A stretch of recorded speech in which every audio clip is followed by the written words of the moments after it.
Story and review.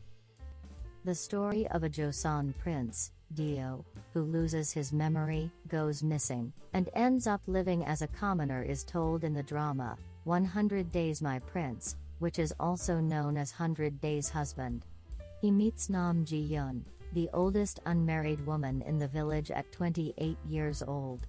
Because of a rule he made as prince, the couple is forced to get married. I was going to watch 100 Days My Prince, regardless of what, because it was one of the few historical series we were given last couple of year. My anticipation was definitely raised even further when I heard how much other fans enjoyed it week after week. Fortunately, it turned out to be a solid and enjoyable drama. Dio plays one Duke or Crown Prince Lee Yule. He is a miserable man who has always been miserable because his father overthrew the previous king to become king. Additionally, he desired the girl he had a connection with as a child. He reunites with the girl after a failed assassination attempt, but he has no idea who he is or who she is. Hong Shim's name is Nam Ji-yeon. Yule was attracted to her as a child. She is a woman who is independent, kind, and smart, and she has a good head on her shoulders. She is forced to wed Yule, an amnesiac, when she finds herself in a difficult situation. However, she had no idea how challenging he would be or how troublesome he would be for her. Unless, of course, she starts to feel for him. Kim Sun-ho plays Young Jae-yoon next. He is a decent man who is involved in everything going on in the palace and is trying to figure out what happened to the prince. I thoroughly enjoyed Kim Sun-ho's performance and this character. 100 Days My Prince got off to a strong start and immediately drew me in. Our story's childhood section captivated me and kept me fully engaged. Despite the tragic circumstances that changed their lives and prepared them for what was to come, the kids were adorable and heartbreaking. The adult portion of the drama follows next. This takes us to the fundamental piece of our story where a death endeavor on Yule lands him with amnesia and out of nowhere wedding Hong Shim. The premise of 100 Days My Prince was initially compared by many of us to the romantic comedy Shopping King Louis, which also starred Nam Ji-yeon and Seo In-guk. There are certain parallels, as Nam Ji-yeon seems to be attracted to wealthy amnesiacs who like to get into trouble and spend money. She also seems to have lost her brother, who she needs to get back together with.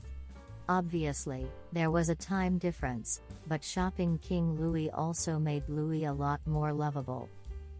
Yule is not at all like that. Although he has lost his memory, he retains all of his mannerisms and appears completely out of place among the commoners. I viewed him as lovely repulsive after he lost his memory, since he certainly assumed of himself as higher than others, wouldn't do anything by any means to help, and caused problems burning through cash he didn't have. Because he is so out of place, fortunately, much of this is played for comedy. Thus, the circumstance was at least amusing. He also naturally begins to slowly fall in love with Hong Shim. He finally starts to smile occasionally, he starts to help her out a little, and then he's ready to step in and help if she ever gets into trouble. I really started getting into the romance at this point. Watching him get used to her is definitely pleasant. Now, he continues to be a little more rigid and insistent than I would like, but at least we can see that he truly cares about her and wants to be with her. In order for them to be together, they will need to overcome a challenging path, despite some very sweet moments. Nam Ji-yeon was my favorite person. She has a way of being so approachable and down to earth while also having a little sass that makes her so lively. Nam Ji-yeon's performance of Hong Shim was largely responsible for my love of her character.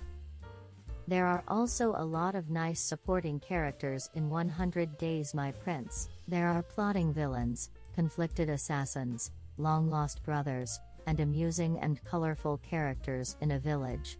This was a good thing because the drama spent a lot of time in the village and talking about the problems there. Those parts of the story were always fun and had a lot of heart, so it was good that it did. While the amnesia tricks are all happening at the town, a fight for control is occurring at the castle. As one side tries to find the prince and the other tries to overthrow the king, we get a little politics, betrayals, and tension here. It created a well-balanced story that was overall pretty solid. Therefore, 100 Days My Prince, one of our few historical offerings this year by Netflix and Ting, more than met my expectations regarding the genre. It had activity and energy as well as being entertaining and fun. I was thoroughly entertained throughout thanks to the excellent pacing. My score is 8 out of 10. The first episode was shown on September 10th, in 2018. It has different names like 100 Days, My Prince in English title and 100 Days Husband, literal title. This Korean drama is not a remake or parody, so it gives more interest by having unique story. The type of this drama is historic romantic funny. There are 16 episodes. Finale. Korean is the language that is spoken originally. You can see it on Netflix and Ting, with subtitles in different languages. The link can be found in the description. For episode-wise synopsis, detailed reviews and explanations of this or your favorite Korean dramas, also, other country series and movies, please tell us in comment section. Thanks for watching.